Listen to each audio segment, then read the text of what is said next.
Nation reborn. May God be with you all.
There you go. All right, is that better? Are we good? There you go. 1,000 apologies. How long have you been talking? About 20 What seconds. about now? Huh? About 20 seconds. Oh, 20 seconds. Oh, yeah, Come on, brother. went on. Good. All right, can y'all hear us now? Let me Give me a thumbs up, something. Let's go. We lit. All right. Yo, apologies, y'all. It's technical difficulties. Demon time came on. The wind started coming at Hey, us. you know what? I've been happy they didn't hear us, right? We're going to start this off with a bang. Fuck Warren Sapp. Fuck, man. Fuck Warren Sapp. With a sick dick. Yep. Oh, God. Simple and plain, bro.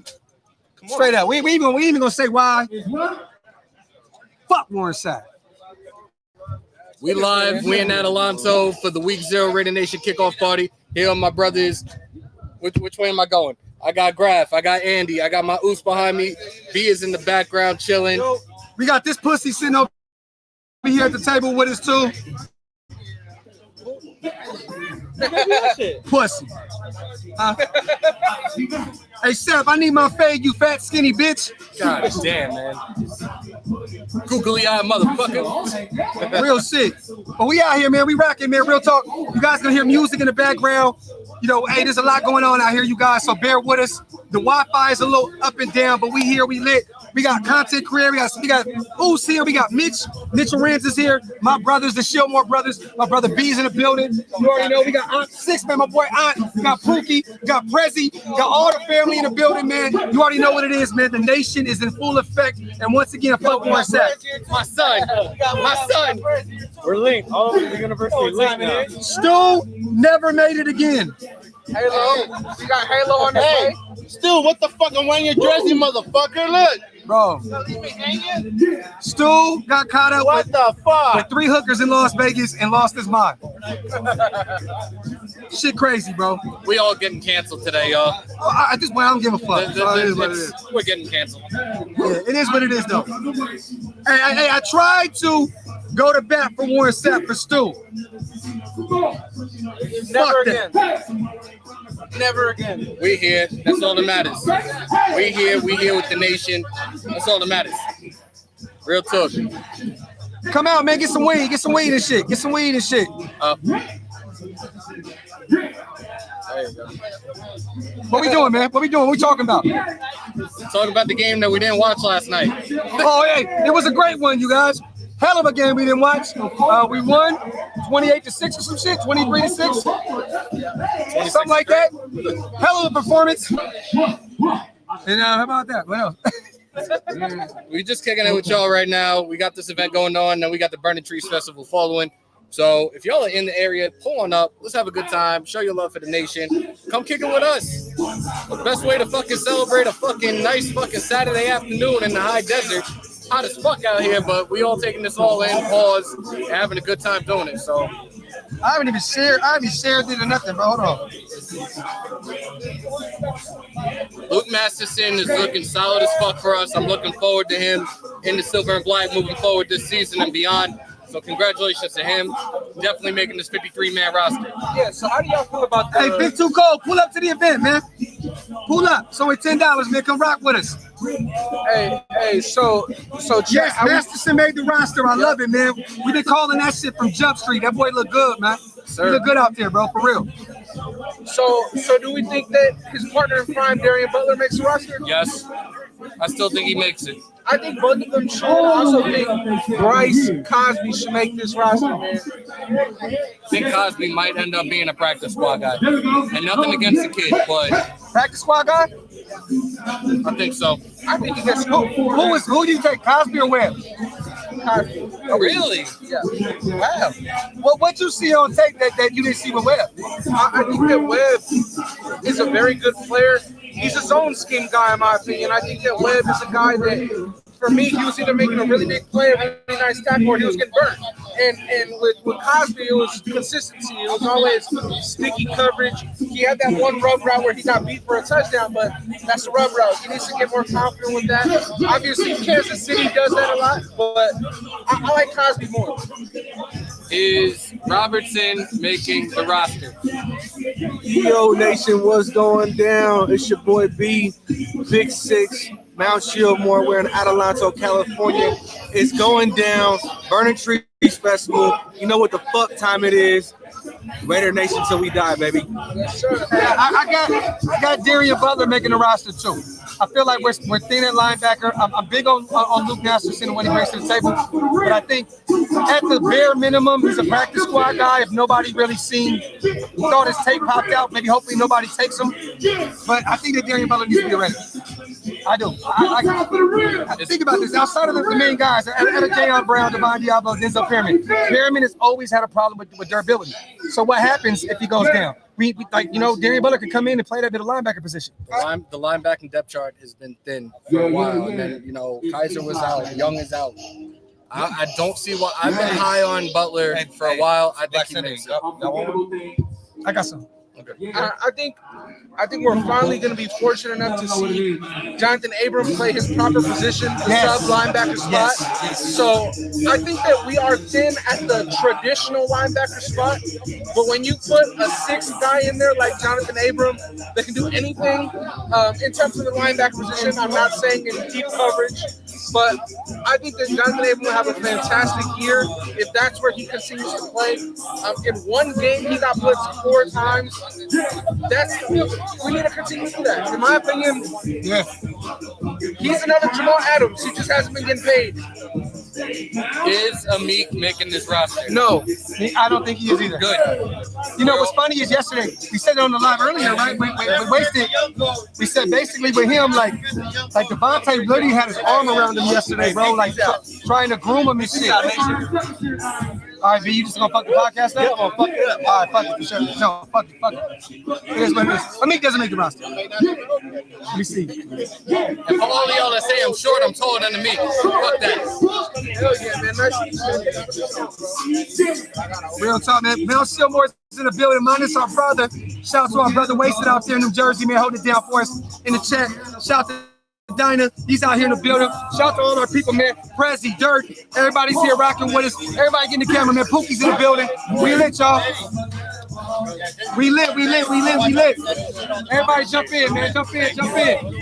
Aunt Six is in the building. We got all our people in the building rocking. We got Black Sunday next to us. We got all the fire gear, you guys. Hey, we need to get a loud Raiders, y'all. Loud Raiders. 3, 2, 1.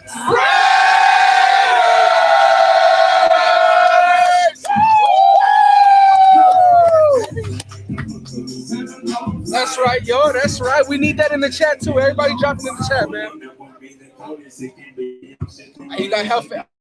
Oh man. Oh, where the chat? It's tight, tight. Appreciate you, brother. Appreciate you. We're gonna get Mitch over here in a second too, y'all. Oh, hold on, we got Squid coming. Oh, there's your homie right there. Oh yeah. We got Squid in the building. Violator about to be here in a second. It's just a movie, man. We about to be lit. And after this, it's about to be crazy. Burning trees, bro. Oh my God, bro. There he is. Hermano! Greatest Squid. My brother. You can't leave me hanging like that, bro. You can't leave me hanging like that, bro. Somebody's sculling. I know. I keep forgetting. Shout out to my brother Squid out here in the building, man. In the high desert, y'all. We having fun out here, man. Nation kickoff party, week 0. You already know what time it is. Get those questions in, you guys. We are here for y'all. Leatherwood to me is see me personally, I don't see anybody trading for him. I don't think anybody trades for him. Rotational guard guy.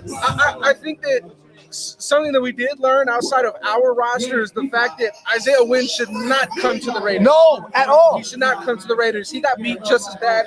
We know that Tashawn Bowers and Malcolm Kuntz have been emerging as pass rushers, but there's no way that Isaiah Wynn should get cooked like that every single rep. So Isaiah Wynn is dead. That trade is dead in their eyes.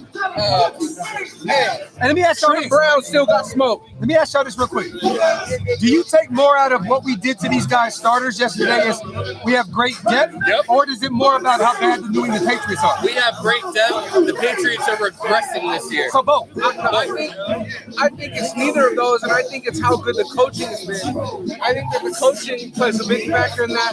The fact that you can have your second string quarterback, Nick Mullins, Garbers in, and your offense still looks extremely polished. That's how much the scheme fits all these guys. 1 penalty, no turnovers. Amazing. We've never seen a team that had this 4 much discipline. sacks and 3 turnovers. What we got on defense. Discipline.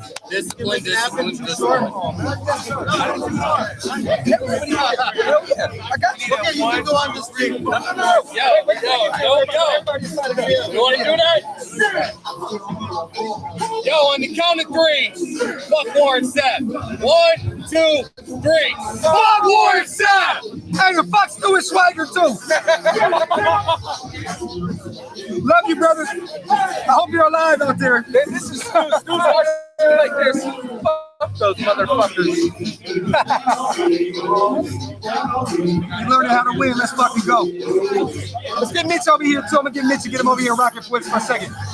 We got people performing behind us. We got vendors all over here, you guys. You know what I mean? It's fun out here. We having a movie, man.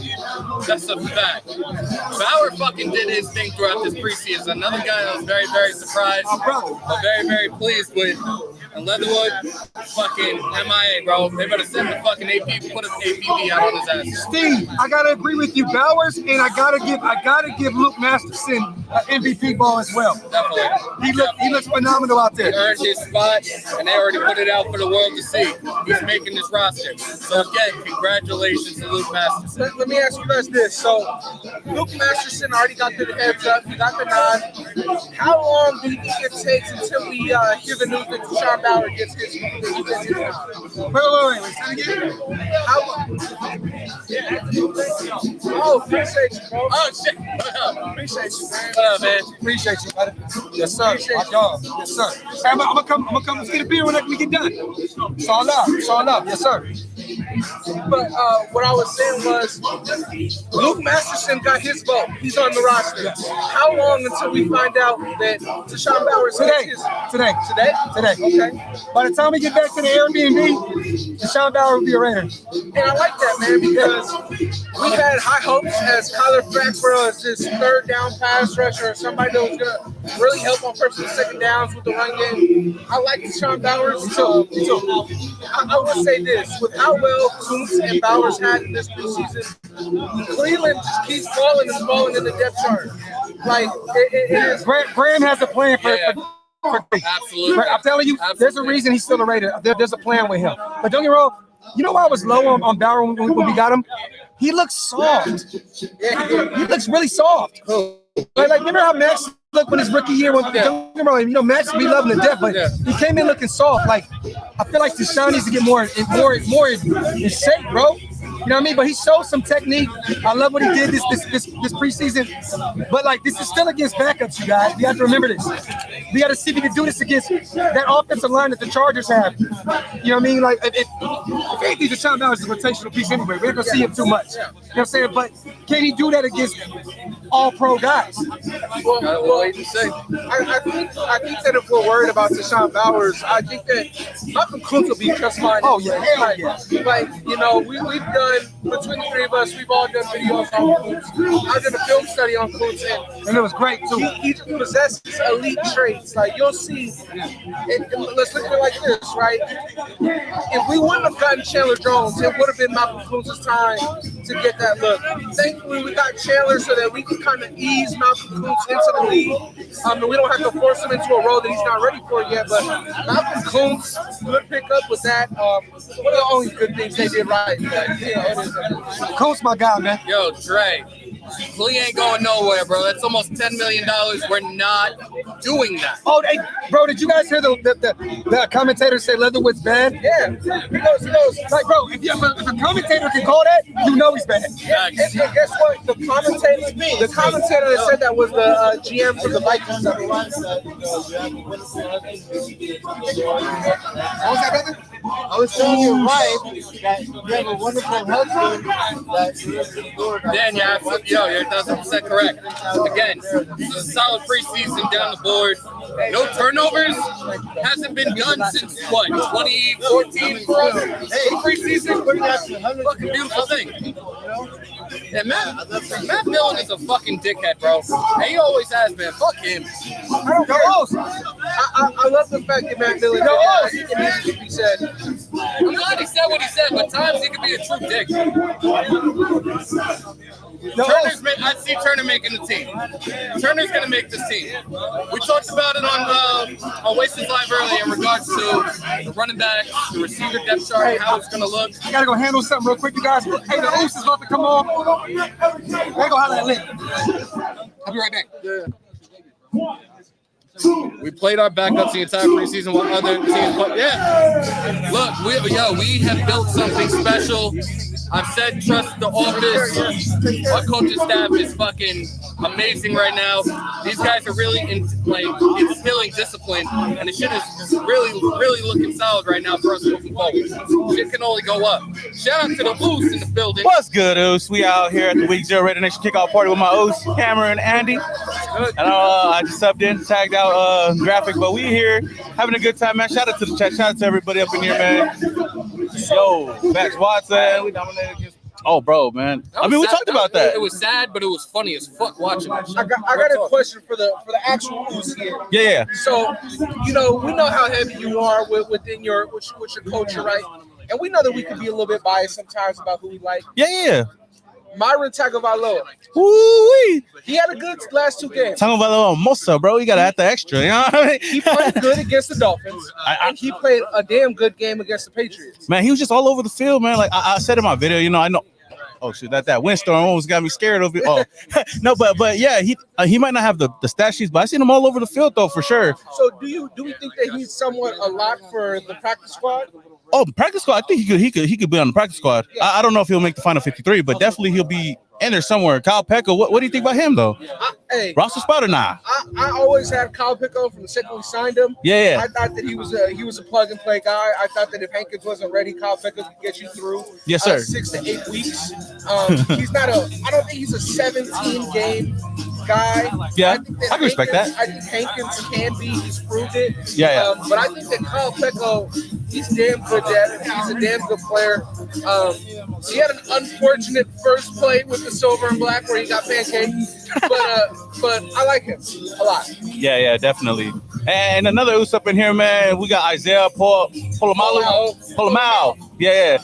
But he's still related to Polamalu, though. You know what I mean? We got to get to our boy Mitch up in here, though. But, hey, I mean, this team, I know I don't know how much y'all talked about it so far, but I'm excited about this season, man. Oh, we got a little photo op right here. Hold on, Raider Nation. Yes, sir.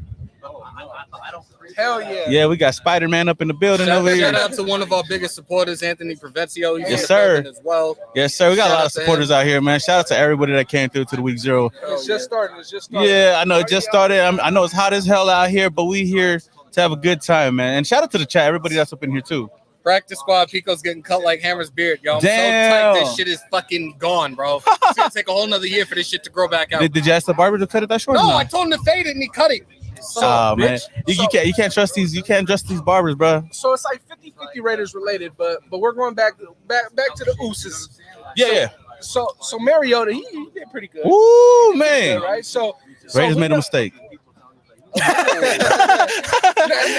we're walking on a fine line now. Hey, go. Put some respect on those names. No, he had a good game. Yeah. I'll ask you guys this: do you think, because his contract that he got with the Falcons, I don't think that it was What's something good, that, Bray? I don't think that it was something that we could have done if we wanted to build the roster that we have right now. So Yeah. I think that Stidham has done good as our backup. Yeah.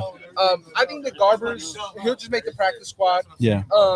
But are you guys confident with Stidham backing up Derek Carr for this year? Yes. I am. Okay. Yes. I am. I actually like them more than Mullins, even though Mullins was solid for the most part. Oh, we got the win up in here, but yeah, even though Mullins was solid, I still like just what I see from him, man. I think a healthy Stidham is going to be the league is going to be in for a surprise with the healthy Stidham. Yeah. Because that's what set him back in New England. He ended up going from being a backup to being a third-string quarterback. Yeah. I think it's going to be different for him this time around as long as he stays healthy. Most definitely. And you know, one thing that really kind of like grinds my gear is the fact that we've had Mariota for the past 2 seasons, Right. and in the use him preseason, for shit. even in the preseason, like put the O's in. I don't know what Gruden was thinking, man, but the fact that we're seeing a lot of Jarrett Stidham, Chase Garbers, Nick Mullen, I'm like, Look, even Peterman when he was out there, like, damn, we can't even let the O's go in there for a drive or two, so we barely got to see anything from him. But I feel like for the most part, Mariota. yeah. Oh man, it was good seeing you, News. Good seeing you, bro. Mariota was a guy that I followed him throughout his collegiate career at Oregon. Yeah. I was a huge fan, huge supporter of him. Like I said, Uh-huh. I love my team, but there will be players that I admire, and I will follow their careers. When he came here, I was happy as fuck. I was like, yo, Hell he's yeah. going to his career is coming back to life. Just underutilized him at times. Most definitely, we underutilized him at times. Oh yeah. Clear, outside linebacker worked out with an interception to Luke. Look, we said it before. Graphk said it. Patrick Graham has a plan for Clee. They're going to put him in a whole bunch of different situations. They're going to put him at the interior line. They'll have him at outside linebacker. They may use him at the edge every once in a while and kick Chandler Jones as an outside linebacker. Yeah. He's going to thrive in this offense, y'all. Oh, is he going to be back? My bad. Clee, is he going to be back next year? Probably not. He's going to showcase right now because Patrick Graham is going to utilize him and put him in some really good spots to succeed this year. Yeah. Man. But nah, man. So we've been having a lot of these Q&As going back and forth. Do you think that right now, with what Patrick Graham has shown, it hasn't been too much. Yeah. What he's shown. We have kept it very vanilla. We have seen a Kendall Vickers in coverage. Do you think that this is the first time in I don't know how many years that the Raiders could scratch a top 12 defense? Oh, that's tough, man. Going from 27, can we go up 15 spots? 15 spots. I mean, it ain't out there. Yes. Top And 12? I've said within the ballpark of like top 12 to top 15 this year. defense? Definitely. Top 12? 12. I got top 15. Yeah, top 15. A little bit. Defense? I say 12 to 15. Ours? Yep. Oh, you know what? I'm going to go 17. Top 12 defense? I could see 15, but 12 a little bit too high for me. Look, I'm all for the show and prove for us, but we saw a lot from guys that aren't even starters right now doing their thing on defense. I think with what we have depth-wise, it could only get better from here, especially once we see the starters out there putting in that work. Oh, for sure. Hell yeah. Bro, man, shout out to the chat, man. I know we out here. Man, we need a DJ out here. Watch Raider in the building. Who else we got up in here? Hold on. Real quick, you know, I'm going to say shout out to the chat, shout out to the Raider Nation and whatnot. I'm going to tag in my boy Mitch, though, real quick. Yo, you're the second person to say that during the preseason. There's some dude that works for the Raiders that you guys have seen on the field, taking pictures and sent it to me. I don't know who he is. I think they talk about Vinny B, no? It's a distant cousin. I don't know. Vinny B in the place to be. Brandon Parker's not hurt, man. Wait. Come on, what? What did I say? Come on. What did I man. say? Come on, Noose. What happened? He just said, "Come Hammer, come on." What did I say wrong, bro? Hey, real quick, man. Shout out to Raider Nation. I'll probably come on afterwards, but I gotta bring my boy Mitch up in here from the Raiders report. Is this Mitch or Raider Cody? I think that's Raider Cody. Yo, Mitch. Our defense is man, you're absolutely right. You're absolutely right. Do we win the West? If so, what will the records? All right. So I've said this, and I said it a little while ago. I'm not giving a prediction until after week 2, week 3 right now. I want to see what the starters do. I want to see what the final 53 looks like the first 2 weeks to assess and tell you, are we making a playoff run? Yes. I'm not giving you a record until after week 2, week 3. Sorry. Okay. I know Andy said 12-5. Yep, I said 12-5. Without any further ado, we got Raider Mitchell Renz in the building. I'm fucking. Hey, hold on. Hold on. Real quick. Uh-oh. So ask Dirty. We were at the bar right now, right? Dude went up to me and said, "You're Raider Cody." I said, "That's the first time I ever got that in my life, bro." Swear to God. Then I said, I get that I'm white, but that don't make me better. I love Cody. You know that. Shout out to Daniel Kim on the super chat. He's actually in the building. Yo, come and say hello, man. Daniel Kim just did a super chat. And he's right here with us. He's right here with the nation. Thank you, bro.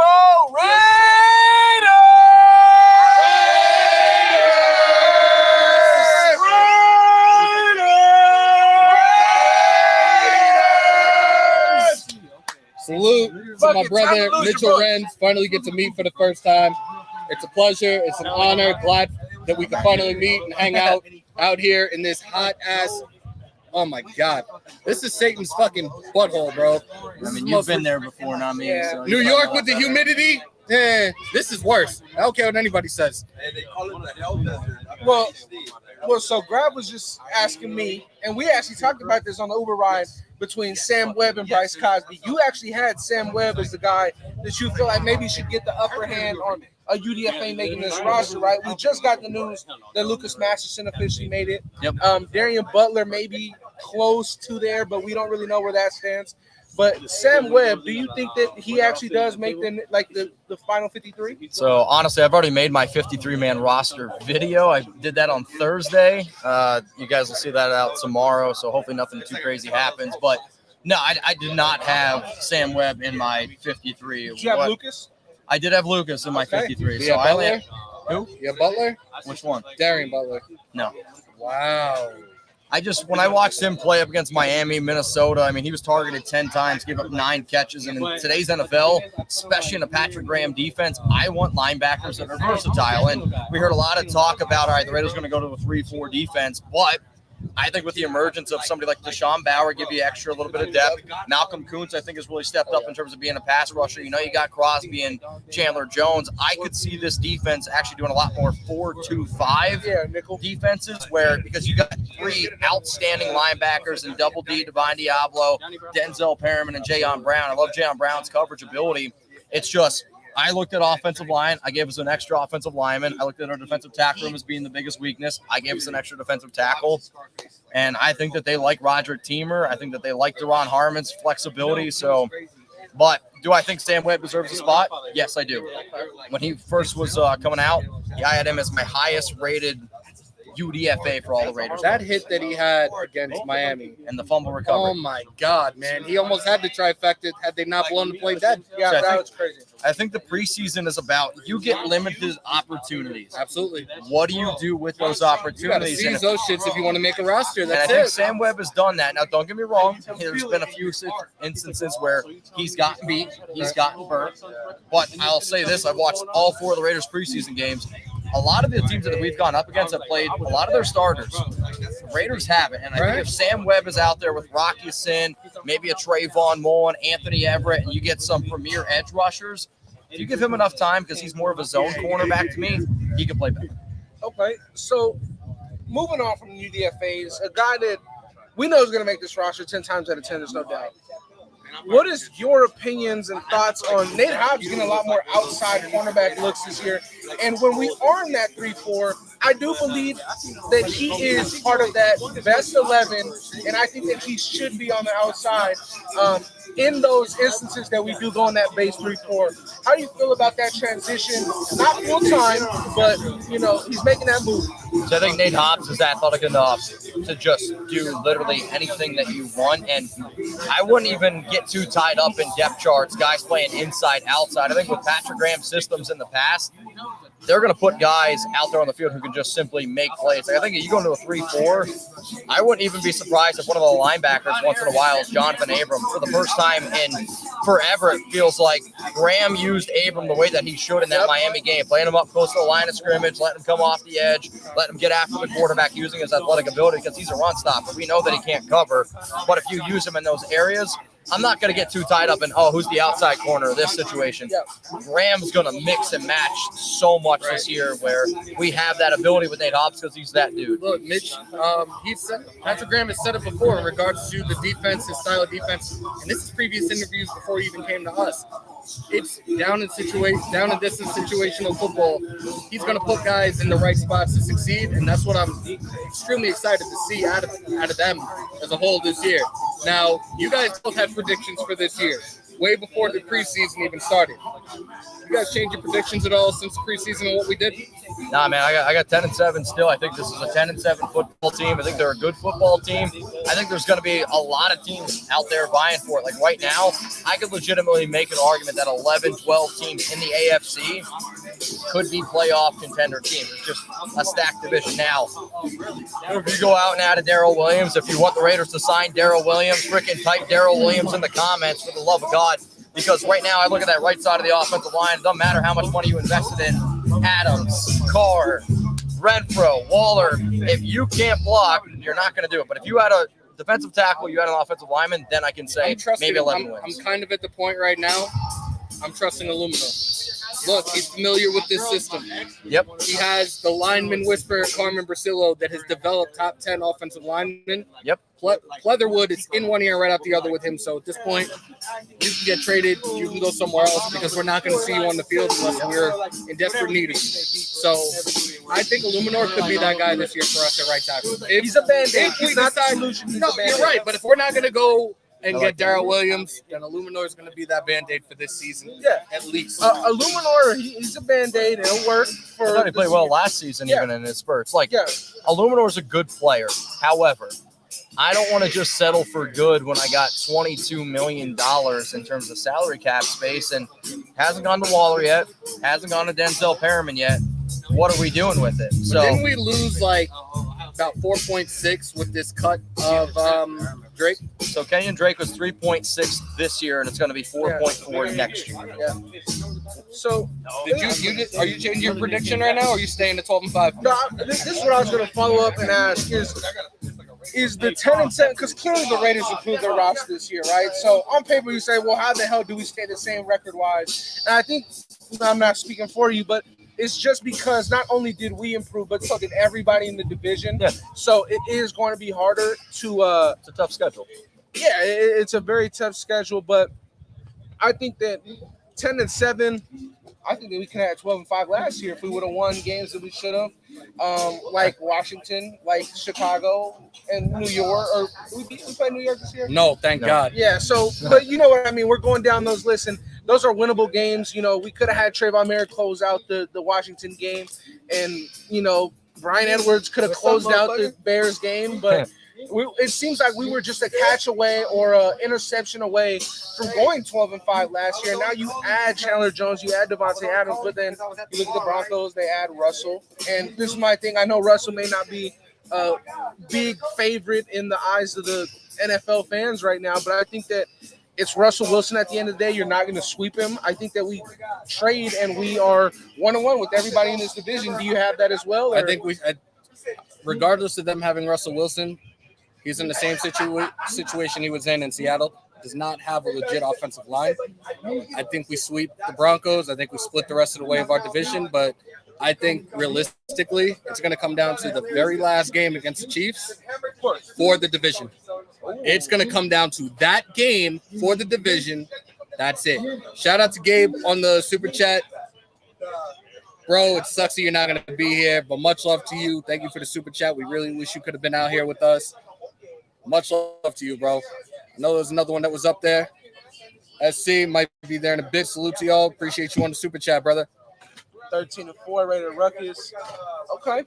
Like I said, I'm going to wait until after week 2, week 3. Do I think we make the playoffs? Yeah, but I'm not going to give a consensus prediction until after week 2 or week 3 and I see the finished product, see this chemistry, and see what this team is about. I mean, I think you can already see a little bit in the preseason in terms of no turnovers, limited penalties. Like, they're playing a lot more disciplined football, which I know Gruden and Mayock, they were always like, oh, Gruden grinders, this and that. But I think when it's all said and done, you look at the amount of trades that failed, the amount of first-round flops. I can make a legitimate argument that with everything that they were given and the move to Vegas, they're going to go down as one of the worst head coach, general manager in the history duos of the NFL of all time. Like, I actually think you can make that argument. You got 7 first-round picks. Who's the only one left? Jacobs. I mean, he's going to Jacobs and Clay. Furl and Abram. But I'm saying, like, out of all those, declined. Out of all those, we all declined them. And guess but what? Jacobs is the only one that's actually going to make an impact, significant impact this year. Abram's going to have his spurts. I like Deron Harmon more than I like Abram, but I think they'll probably all be gone next year. Oh yeah, they're all gone. They're gone. They're all gone. They're gone. Yep. Especially again, maybe it's weird. Sorry not to cut you off. But the only one that I think could actually stay is Abram. I believe that. I'm not gonna lie. I think if he doesn't get fucking there's beat, always room for 100 tackles on any roster. But not as a safety, bro. But he's not a safety. He's not gonna be a safety. You don't think so? No, he was fine. I mean, where did he play Miami? Look, if they plug him in the box and he can get 100 tackles, cool. But if they have him as a safety and you're getting 100 tackles, I tell people this all the time. Tackles are the most overrated stat in but the NFL. as a safety, that just means your team is fucking ass when you have 100 tackles as a safety. Also means you're disturbing.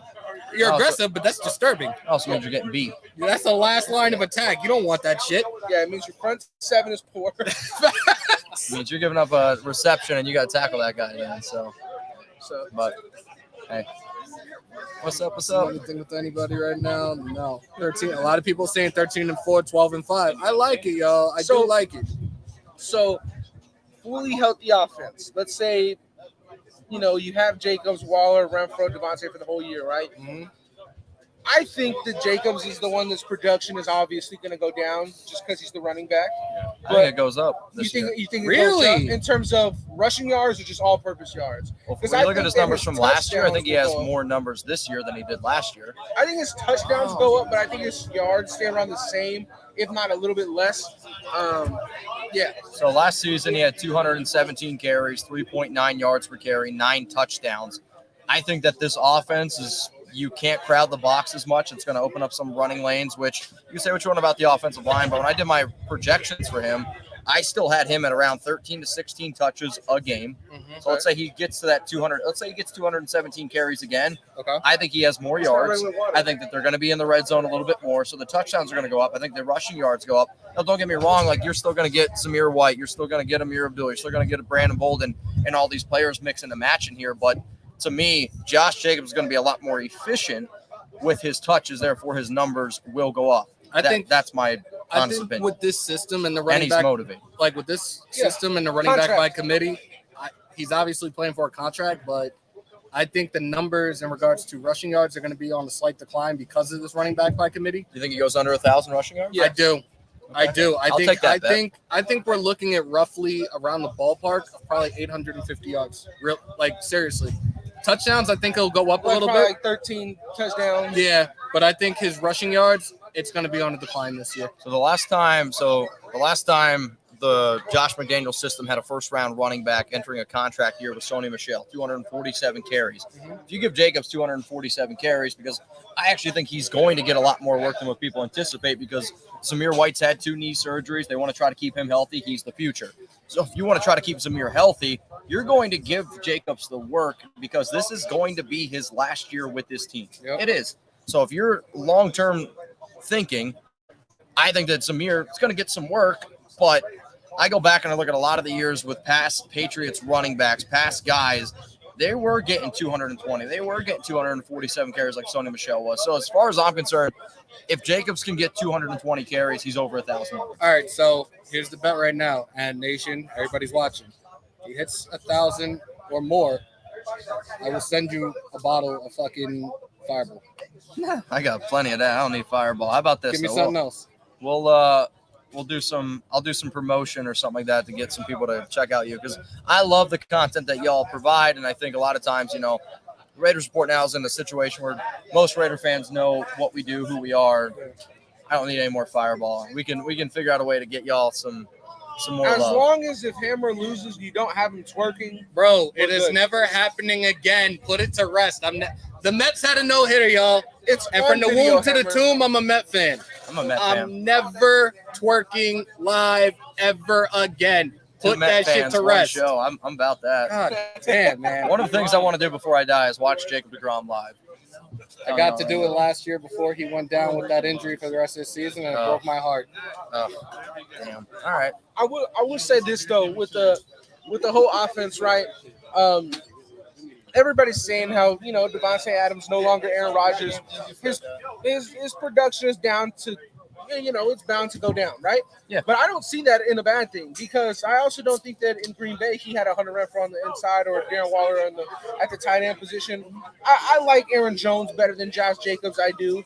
Obviously, the quarterback, Aaron Rodgers, is a better quarterback, but I don't see, because he's already gotten paid, I don't see his production going down as a bad thing. If we win games, I think that this is a guy who's still going to have over 1,100 yards. He's still going to have 10-plus touchdowns.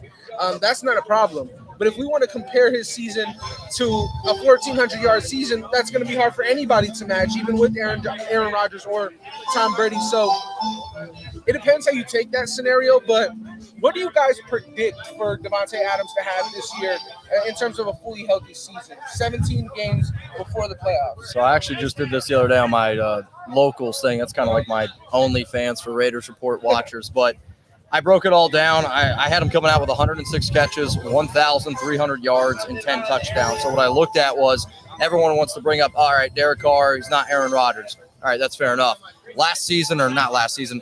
throughout Davante Adams' entire career, when he hasn't had Aaron Rodgers, his numbers, if you project them out through an entire season, actually still are over 1,000 yards. It's like 10 touchdowns. So the quarterback he played with was Brett Hundley. The year that Davante Adams and Brett Hundley were together, Adams still had about like 40-something catches, 500 yards. He was still finding his way into the end zone. Hundley that year threw for 9 touchdowns and 12 interceptions. Hundley is dick, right? So you take those numbers, and you look at what Davante's done throughout his entire career. Last season, he had a 72% catch rate. Last season before that, 77% catch rate, 11 touchdowns, 18 touchdowns. When I look at the entire offense, Carr's targets, how it's all going to go around, I had him coming out with 106 catches, getting 151 targets. Waller, the year that he went off, had 145. So that's my projection. And here's my 2 cents to that. We have a better defense, so the offense is going to have the ball more as well.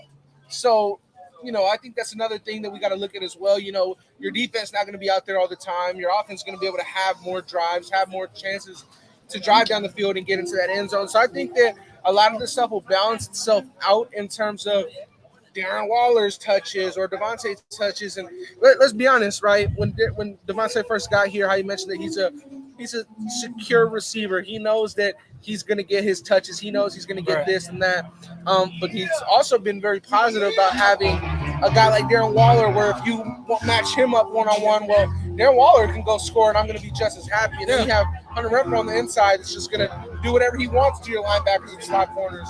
So, I mean, the term "pick your poison" is an understatement for this offense at full strength. I definitely think with this offensive system too, it's gonna work wonders, especially for Derek Carr. Like, it's gonna ease the load on him, where like we're gonna eat a lot of clock on a lot of these possessions, and we saw it throughout the preseason that these guys are running heavily.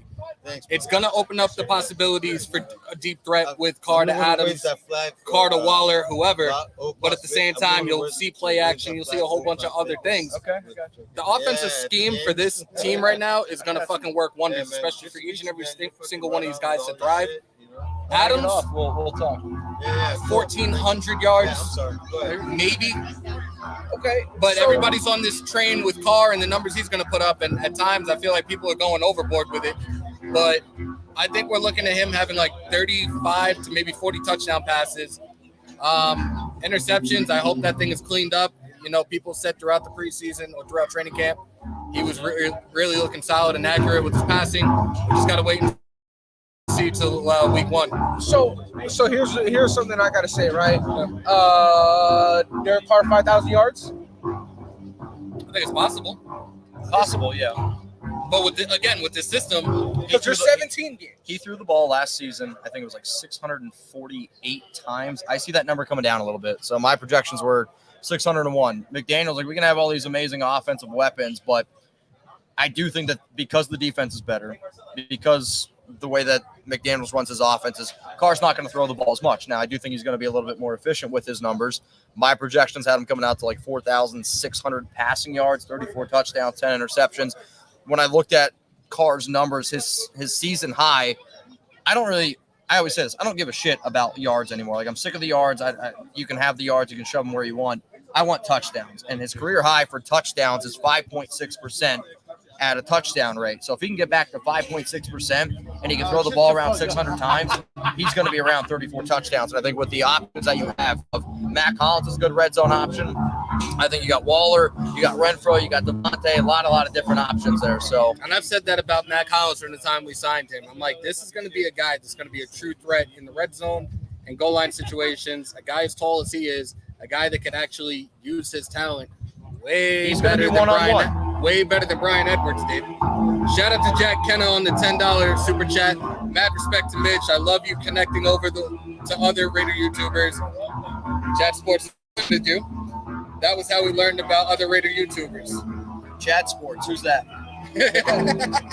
Nah, Jack, I appreciate you, Chat. Oh, Lord, here we go. What happened? Fuck the Chiefs. That's always though. I know. FKC. Get him in the chat. Carr threw too much because we couldn't run the ball. So, okay, so I know you're not a big fan of record predictions. What about division standings? Do you have a way that you're putting that order? Me? Both of you. I can't tell you. Your sunglasses are on. Like I said, I think the division. You got them on too. I think it's going to end up coming down to the final week of the season against the Chiefs. But I think ultimately we win division out. I think the Chiefs. It's a toss-up, but I think the Chargers take second. We're going to get Violator over here in a second as well, Yes. You guys can ask your questions. Talk to the legend, talk to the OG. I think the Chargers might finish second. Again, with the guys that they signed during this offseason, a lot of them, I hope they have their ACL insurance paid up because these dudes normally can't stay healthy a full fucking season. Yep. I think they'll finish dead last. And in this division, that's not either. Like, just last in this division here. Still, it's probably still going to be a solid record. I mean, I think all teams could actually make the playoffs. Yeah, me too. No, I mean, I agree. I think 3 teams from this division make the playoffs. So it's going to come down to the Chiefs. To me, are the hardest team to be able to predict. I think the Chargers are legit. I think they've added a lot of talent. J.C. Jackson. What's that? Oh, man. It's water. Raiders, Chiefs, Chargers, Broncos. Yo, hockey uncle, I like that. I like that. This is what I have to say, right? Everybody wants to say that the Raiders are the team that have to prove something, right? In my opinion, it's the Chargers that have something to prove. They've had a damn good roster for the last 3 seasons and have underperformed every single year. So we could talk about the Raiders having the high expectations or having something to prove, and I think it's the Chargers. But you know who says that though? It's I these think fucking the beat Chargers writers and these reporters, like, and everybody. You know how it goes. They don't fucking like anything we do. They always have negative shit to say. So they're not gonna make the playoffs. Fuck y'all. We'll prove everybody wrong, and at the end of the day, you'll see Derek Carr make a deep playoff run this year. I think we are seeing right now the firsthand impact of having a good coach. So I think that personally, the Chiefs ended second, the Chargers are third, the Broncos are fourth, and we're first. I think it is the coaching staff as a whole. Like, I'm giving credit to the entire coaching staff. I'm giving credit to the entire front office for the moves that they've made and what this team is about to do this year. You guys are really in store for something very, very special this year. I agree. Do you have an order that you're putting the division in? To me, it was Chiefs number 1. I had the Raiders at 2, Chargers 3, Broncos 4. That's what I did it. I mean, I actually think from a on paper standpoint, the Chargers actually, it's going to hurt some people's feelings. I I think I actually have the most talented roster on paper. On paper, yeah. However, league, shit, outside of Buffalo. However, when I can say the same things about Carr, I can say a lot of things until I actually see it happen, right? Like, I think Derek can win a playoff game. Until I see it, though, I'm going to have some pause. I can say all the great things that you want about Justin Herbert, 68 or 69 touchdowns the first 2 years, most in NFL history. The only guy next to him is Dan Marino. But can you win the big game? I don't know yet if Herbert can. He had the same issues at Oregon. He had the same issues in college. So until are they able to win that big game? I don't know, man. So for that reason, I will pick the Raiders over the Chargers, even though I do think the Chargers have a more talented roster. And you still think that in that case, the Chargers still end up making the playoffs? Making the playoffs, yep. Yep. I can see that as well. I think if you can win 10 games in the AFC, you got a shot. Like, people want to talk about Tyreek going over to Miami. Tua is his ass, man. Like, I do not believe in Tua whatsoever. I think New England, we already got a little bit of a taste of it. He's not going to be nearly as good as what a lot of people think that the Patriots are going to be good. So I think the Bills are a team. The team that scares me the most is Baltimore in terms of can they make the playoffs, because they were number one in the AFC last year, 8-3. Lamar goes down and they fell off a cliff. Like, I think that they can make the playoffs. I definitely believe they can, especially this is one of the 3 teams that had an amazing draft class. I think that Baltimore is one of the best run organizations in the league. I think they get that division, and I think they go to the playoffs. Definitely. So you have Mark Andrews over there in Baltimore, but he loses Hollywood Brown. He loses Hollywood Brown over there. He also, with what they drafted, I believe it was Ojabo out of Michigan. He's not playing this year. He's got that receiver. They got that receiver Bates though that they said is their number one. So Halo. They said Bates is that number one receiver for them now. But I think Mark Andrews legitimately is going to be that workhorse for Lamar Jackson in the passing game. The running game, it's still going to run through Lamar Jackson as long as he stays healthy. I agree. So here's another thing I have to ask. We're gonna go back over to the defense, right? So we got to see Jonathan Hankins back out there. Yep. Someone that we didn't see, and correct me if I'm wrong, Bilal Nichols. Did we see him out there? Not really. No. So he's okay though. He's good. He's the best DT on the team. So this is what I think. When you're in your 4-2-5, it's pretty simple. You have Max and Chandler on the edge. You have to have Hankins and you have to have Bilal out there. But okay. Chandler needs a break. Is it Tashawn or is it Kuntz? Kuntz. Okay. If it's third down, it's Kuntz. I think Kuntz is actually going to play a very similar role to different players, but remember, like back in 2018, Crosby's Benson Mayoa. Yeah. Benson Mayoa, 30% of the snaps come in. I always say pin his ears back and just here's your job. Because if you want Kuntz to stop the run, that's not what he's good at. Yeah. But if you can line him up as one of those outside linebacker edge rushers and just say, hey, that's all you got to do, a handful, 10, 12, 20 times a game. That's what you need to do. I think that's Kuntz's role this year. I like that. I definitely like that. So you mentioned that you feel like we're going to be in the nickel a lot in that 4-2-5. Yep. So when you're in that nickel, you kind of have to have that sure thing in the back end. We know that we have that with Merrick. Duron Harmon, the closer, is probably somebody that we should pair up back there with him to have as a good insurance policy, make sure nothing goes over the top. Yep. We mentioned Divine Diablo. We mentioned Jayon Brown. We obviously have one of your favorite players on the team, Denzel Perryman. So in that case, do we switch into the big nickel more to play Jonathan Abram more as a blitzing guy, or as a guy that can kind of just go with the flow with the running back or a tight end, or do we just say, Jonathan Abram, you're kind of going to be on a very limited role, and you kind of just have to maximize your opportunity in the season? I think he's going to have a limited role, but at the same time, that's where we talk about Patrick Graham and his style of defense and situational football. It's always going to change. It's definitely going to change on the fly quite often. They're going to have those guys that are going to be ready to go and rotate in and out for certain situations. Yeah, and to piggyback on that, I thought watching him against Miami, it was like, bro, the big nickel was a match made in heaven for Jonathan Abram. Like, we had Stu talk to his head coach or his head coach in Mississippi State, and he was like, well, Jonathan Abram's a linebacker, bro. Like, we're glad that Jonathan Abram got, he got drafted, but he was always a linebacker. He was athletic enough to play safety in college, but he's a linebacker. He's Devin Bush. We've seen it. We've seen it firsthand with what he's done on the field. He's aggressive as hell. He loves to hit, but he's so much better matched in the box. Yeah. And I had my 12-year-old cousin who's a diehard Raider fan saying the same thing time and time again. Like, I'm glad that you see that.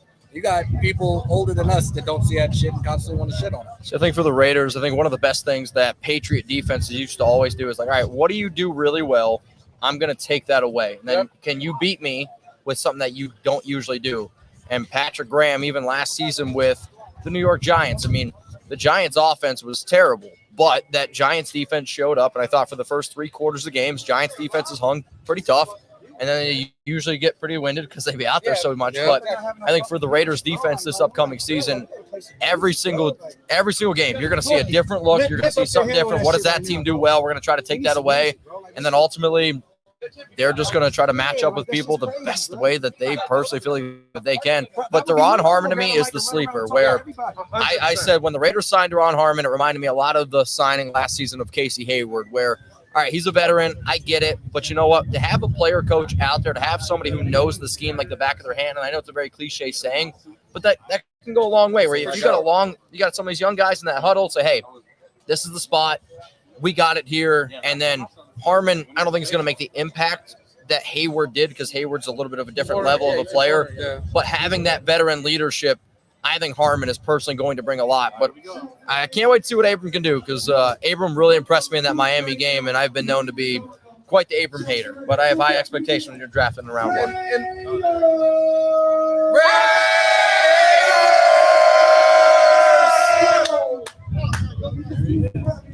But so here's what I had to say. You know it's him with the glasses. Yeah, I mean, all the glasses.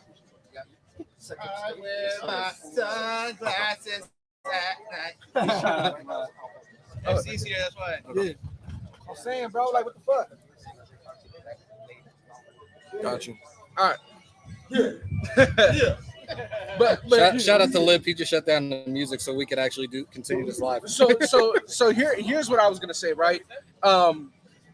We know that the passer is going to be a lot better, right? You have Chandler Jones. He's overall just a better player than Yanni. Hell yeah. But we have 3 guys in that cornerback room that are all either on the last year of your deal or you only signed up for a 1-year deal. Outside of Nate Hobbs, who we have this expectation of him becoming a superstar in this league, or at least I do. I don't want to speak for you guys, but I do. I got Nate Hobbs wrong. Who's that? Who's the one of those 3 guys? Who's going to be that guy? And for me, it's Rocky Sin that I think will just emerge as a standout, at least number 1 or a 1A, 1B type situation for the Raiders that we can depend on moving forward. On defense? At the cornerback position. So we got Rock, we got Everett. Then you have Trayvon Mullen, who's been battling with some injuries, but has some extremely high upside when he's in that press man coverage. Anthony Everett, in my eyes, just because he's been in the league longer, he's more well-rounded. He can play the zone a little bit better than those guys that I mentioned. He can also play man. Rocky Sin is a bully. He's gonna get in your face, and he's gonna make you beat him with physicality, and I like that a lot. I really do. Rock was a kid I loved at a Temple, and I was like, this is gonna be our guy. And shit just falls into place sometimes and comes around full circle. We ended up with him. Now, Rock, I think we won that trade, by the way. Oh, we did. Last year, Rock had the best season in the 3 years he's been in the league. Yeah. He's going into the final year of his contract, and we traded for him. Newsflash, ladies and gentlemen, Trayvon Mullen will not be here next year. Rocky Sin is going to get an extension with the Raiders after this season. So does Anthony Everett stay in your eyes? I think Everett will be here as well, but Mullen is gone. So what do you think about that? Those 3 corners, all on their last year of your deal or only signed a 1-year deal. What's your take on what might happen? See, I think they're all 3 of them are very, very different. I think what you're seeing the Raiders do this year, especially in the secondary, is find 3 players who, personally, I think are all very, very different. Like I look at my linebackers, Denzel's a hell of a run stopper, can't cover. Jaion's a hell of a coverage guy, and then to me, Denzel's best of both worlds. And I look at the same with the cornerbacks where Rocky Sin, man, I'm glad you said Temple because I'm from Pennsylvania. I know a lot of people that are very close to Rock, and he's a competitor. He's going to be a player that Raider fans are going to fall in love with because he's going to bring that fire, going to bring the energy. The example I always like to give on my show is he's like Mario. You ever play like a Nintendo game? Mario's not great at anything, but he's really good at everything. And to me, that's what Rocky Sin in. He's a tough man guy. He's going to hit people. He's going to not be afraid to tackle. He can do all these things. Then Anthony Everett, My favorite tape on him is when he matched up against Tyreek Hill. He's quick, twitchy. You throw him in the slot, he's going to be able to lock up against guys. Zone, he scares me, be honest. He scares me a little bit in zone. But for Trayvon has the upside, but it's the same song and dance with him. Has he technically missed a lot of games? No. But he feels like, to me, always has that lingering injury out there, which can be a little bit frustrating. I am curious to see what they do with Darius Phillips. I think he's more of just a special teams guy. He does offer some ability as well, but it all is going to come down to Nate Hobbs. Nate Hobbs is your one. He is going to be one of the best cornerbacks in the league, in my personal opinion. He was the top slot corner last season in the NFL. Yeah. And that was a rookie. And here's what I have to say with Anthony Everett. I actually think that his best film was against the Denver Broncos when he was absolutely shadowing Cortland Sutton, Tim Patrick, and obviously those guys aren't on the same caliber as Tyreek Hill. They're probably 3 tiers lower, but we know that we're going to play those guys. And I thought that the way that he was able to just clearly just mismatch, it looked like Anthony Everett could go on either side of the field that game. And it was like, okay, that side is locked, right? Yep. Now, he also finished off with a pick. They tried to get him on a fade route. Just wasn't working. I think that Anthony Everett, in terms of a breakout game, you can say that was one. He also had that weird Willie Snead bop off the head pick. But I mean, people picked on Everett last year, which is going to happen when you're a newer corner. And on the other side is Humphrey, right? Like Marlon Humphrey's one of the best cornerbacks in the NFL. People aren't going to throw his way. But I did think Everett did a good job, and I think it's very, very telling that the Raiders went out and got Everett at the money that they paid him. I mean, they paid him $4.2 million, which is more than they paid a lot of other guys. So I think that they saw somebody that they wanted that they can use in different schemes, and they're going to use them. Quick shout out in the background to the Capri Sun killing, Lunchable stacking, Trike riding. He wears his sunglasses at night. The SC experience is in the building. What's good, kid? Oh, yeah, man. Shout out to SC in the building, y'all. But listen, man, I got to say this, okay? We're talking about the defense, basically the majority of this, because that's kind of what maybe we were somewhat more concerned about. Dylan Parham, John Simpson, who's your guys' starter at left guard? In my opinion, Parham, 10 times out of 10. You could say John Simpson because I don't know. I'm Team Parham. I love Parham. I think Parham is no doubt one of our top 5 offensive linemen. Hell, if I'd be aggressive right now, I'd say Parham is I'd say Parham. I have so much upside for Parham. I think he's the second best offensive lineman on our team. As versatile as he is, fuck yes. And look, a lot of us tinkered around with the mock drafts throughout the draft season, and a lot of us had Parham 9 times out of 10. I'm extremely happy with what I saw out of him in the preseason. My prediction right now for this line is Miller, Parham, James, probably Cotton, and Illuminor. That's the projected offensive line for us right now. So, in my opinion, right, because we've heard it firsthand from our offensive line coach. We also heard it from our head coach as well. We're expected to only travel with 7 offensive linemen on game days, right? You know, you have your 5 guys, and then you have a swing tackle that can kind of play both sides. And then you have your versatile guard that can do it all, right? Somebody that should be behind there. Right. In my opinion, this is where I'm struggling because I've seen Thayer Munford in that limited role that he did play, and he looked good. And then we've also seen a larger sample size with Leatherwood in this preseason. And it's like, I almost feel like we should travel with Munford. I had Munford a couple of weeks ago when me and Prez were talking about this in regards to my projections on the starting O-line, and I had Munford at the right tackle. And all of a sudden, I thought Munford could have gone in the first round if he would have went out a year before. So yeah. Munford's had some injury concerns, which you're seeing a little bit here, but you look at some of his tape, I believe it was his junior year, whatever the year right before he just came out was. I had him as a first-round prospect. Yeah. He was incredible with the Ohio State Buckeyes. Now, I always get worried sometimes evaluating talent from Ohio State because they have a great scheme there. They always seem to be able to get the best talent out of their players. That doesn't always translate to the NFL. Right. Then Munford gets a little bit banged up, had a bad year, and gets drafted in the 7th round. I had him as a 5th-round draft prospect, but I like what I've seen out of Munford thus far. However, I'd be lying to both you and every single person who's watching this right now to sit up here and say, if it's Munford, if it's Jermaine Illuminor, if it's Lester Cotton, if those are our 3 options on our right side, I'm not going to sleep well at night. I'm sorry, I'm not. God forbid if one of those guys goes down. I know the Raiders aren't going to report on it. Brandon Parker's not going to play this season. So, like, you got those three guys. He says he will. Okay, that's good.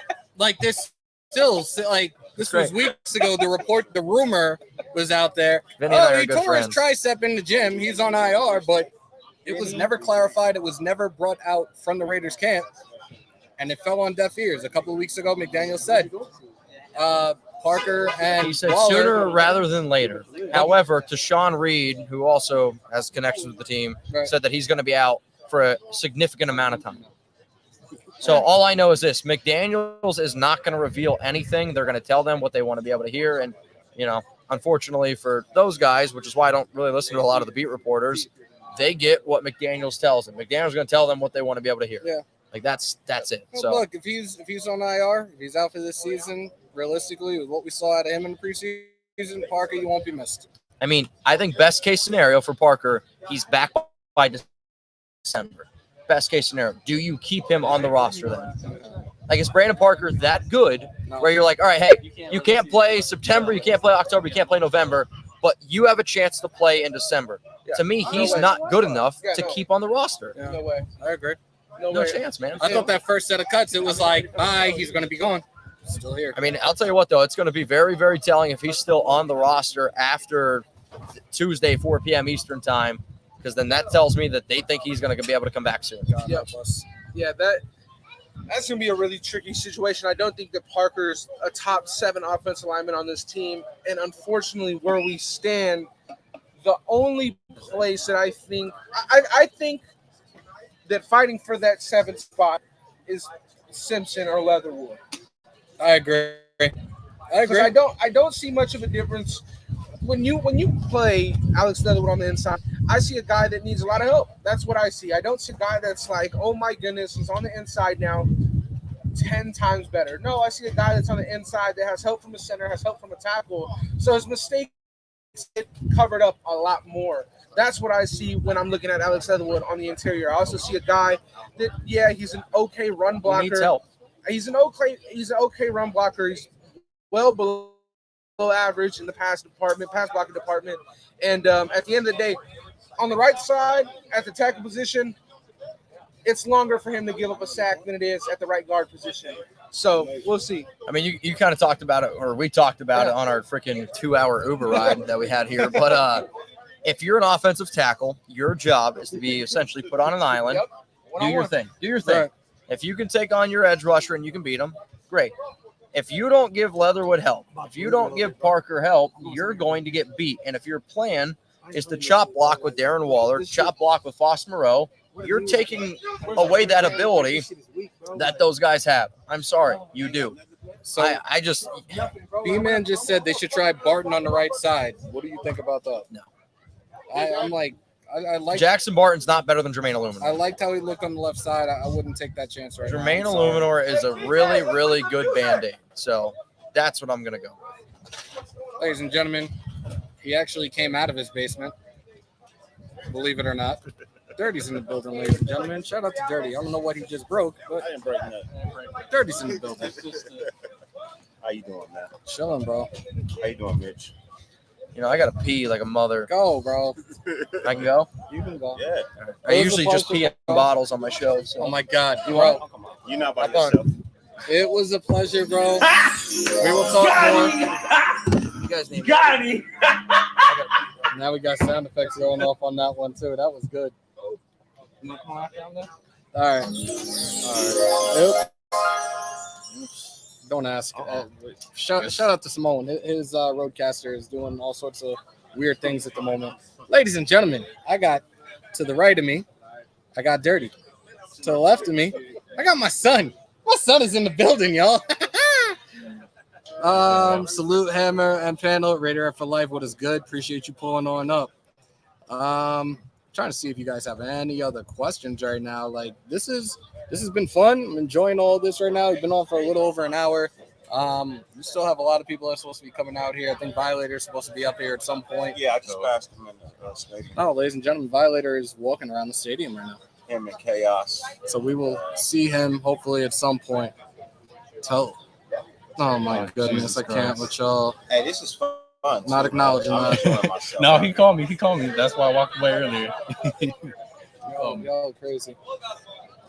Salute Dirty, the triple OG. Hey, ask the What's chat good where they with watching from. Where they watching from? Wait, Yo, my dude, we need let's to get, know. let's get a roll call. Everybody in the chat, roll call. Let's go. Let me know where y'all at. I'm in Adelanto. Adelanto in the house. In the high fucking desert. Where I Sweating like live. a whore in Welcome church. to my home. The Finally, hot ass desert. High ass desert. we got the goat back here. We got the greatest supporter of all times back here. You Mr. see him in the Six. chat? What up, everybody? I think he's a member of everybody's channel. Pretty much. Yeah. Daniel we Kim got- is here. He's chatting as he's right next to us, actually. Love it. New Mexico. Yo, Hammer. Let Prez see. Hold on. Where'd it go? What Damn. Yeah, I was about to say. I Should saw it. comment Hammer. Got his custody back for his. I can't with you. Hey, they finally took the restraining order off my dad. I got my son back, y'all. That's my son. Hey, you know what? Come on, you gotta show him where university is. Come on. My son. My This seed. is real. My legacy. This is not my edit, y'all. I didn't edit this. I promise you. Louisville, Kentucky in the building. Oh, shit. Who in Louisville? 50 Bourbon? years, South Carolina. Parts unknown. Talk that shit. VA in the building. Parts Baltimore's in unknown. the Always. building. Okay. Canada in the building. Salute to my neighbors up north. Canada. I've seen Chuck quite the a handful of Jedi, what's Canada. good with you, fam? How you doing, man? He in parts unknown because he never know where he going. And I know we have people that are in this chat right now that are on. We are on Samoan's channel. We are on Andy's channel. We're on Dox's channel. A few of y'all are probably on mine. Probably not too many. Hit that subscribe button and sub to Hammers.House. Let's get these numbers up and get to fucking 5K, y'all. If we could have got that shit done while I was in Vegas a day or two ago, the Shield would have gotten done. Real talk. But appreciate y'all that are even hanging out with us right now. We having a great time, man. Wasted said he's at someone's mom's house. Oh my. I'm having a new brother, y'all. Oh God. Baby, I don't even know what baby. Hammer, your son shot that shit on your intro. I didn't even play it today. You know what? Hold up. We did Demon Time. Ready Hey. Squid in the building. You gotta do it right. If I'm here in person, I gotta. Yeah, see my this person. son's in the building right now. Yo, Put some respect. we're not going anywhere, y'all. Do not leave. Check this out. The United States are strongly encouraged to shelter in place to avoid being attacked or taken hostage. To shelter in place, take the following precautions. Close all windows and doors, and all lights.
Yo, we back. I told you we weren't going anywhere. I hope nobody left, man. Like we good. My son's here. We had to do it right.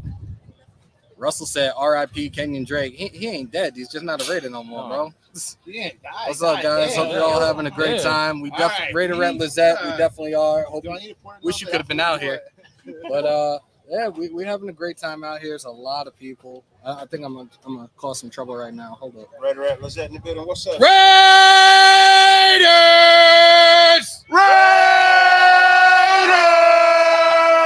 That's right. God damn it. All right. Everybody else left. Go figure. Now the cheese stands alone. The cheese stands alone. Goddamn, what the fuck? Hammer's all alone. Hey, you're not alone, man. Girl, I see you in clubs, just hanging out and dancing. Hey, Hammer about to start twerking. you give your number to every man you see. They asked for it. My girl wants to Party all the time, party all the time, party all the time. Y'all got it, all right? Everybody was dying to hear that shit. Hey, Y'all no. got it. Diamonds on your finger. Let's go. Yeah, come on. Y'all finally got what y'all been asking for a long ass time. That's it. Cut Leatherwood, Brandon Parker, and Clee. We're not cutting Clee. That's $10 million.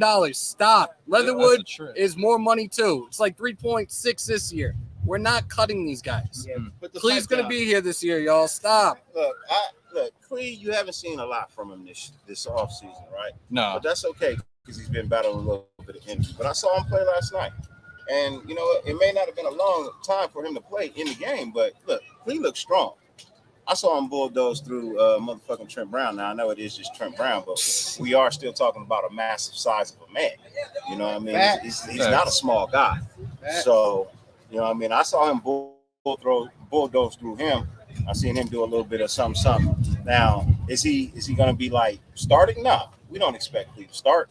He's probably behind Bauer if you ask me the truth. You know what I mean? He's probably fourth on the roster for the DN side. So we were in the stadium yesterday, and me and Oos took it a walk down to the bottom. Like I was actually supposed to be sitting in the black hole last night and watching these guys during pregame warmups, and I swore I saw Clee, and I thought it was Chandler Jones. Like all of a sudden, like fucking Clee got like looked like he dropped weight to like be a linebacker now, and I'm just like, holy shit, like really? Hey, now he's gotta have to prove his stature with that now. Pratik, what's good, brother? What up, Pratik? Nah, man. What's good, RC? Let's not be so hesitant to jump on let the Clee go.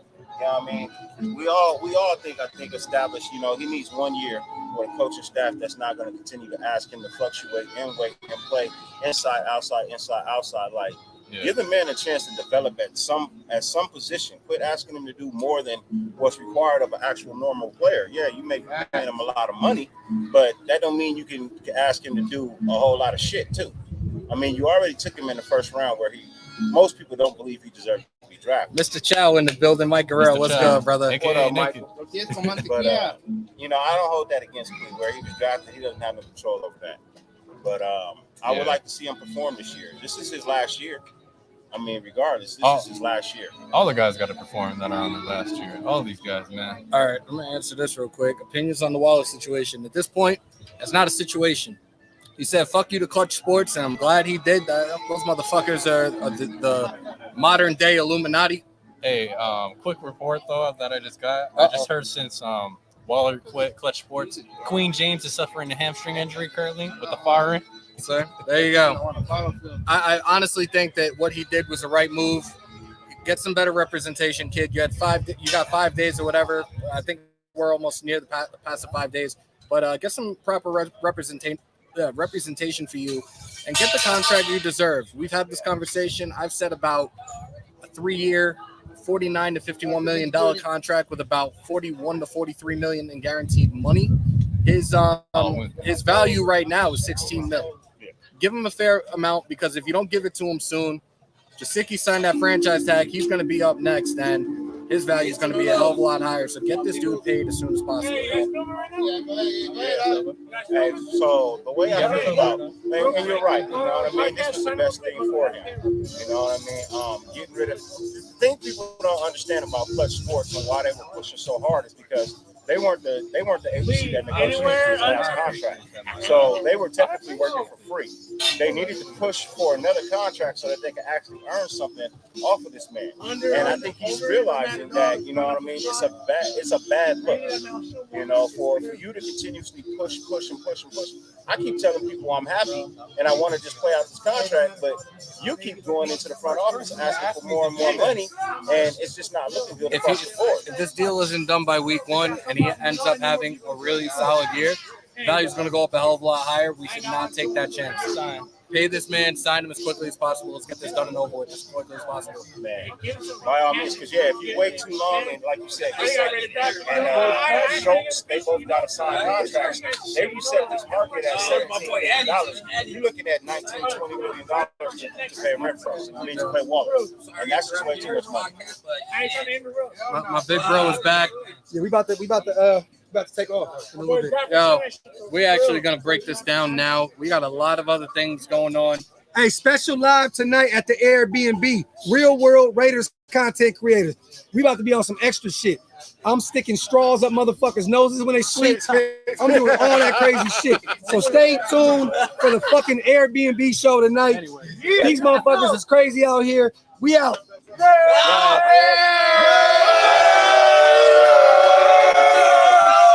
Ladies and gentlemen, boys and girls, children of all mental ages, we are wrapping this up. Continue to stay safe. Most importantly, be kind to one another. COVID and monkeypox is now around. Remember to wash your hands and your asses. And as always, win, lose, or tie, Raider Nation till we die. 1, 2, 3.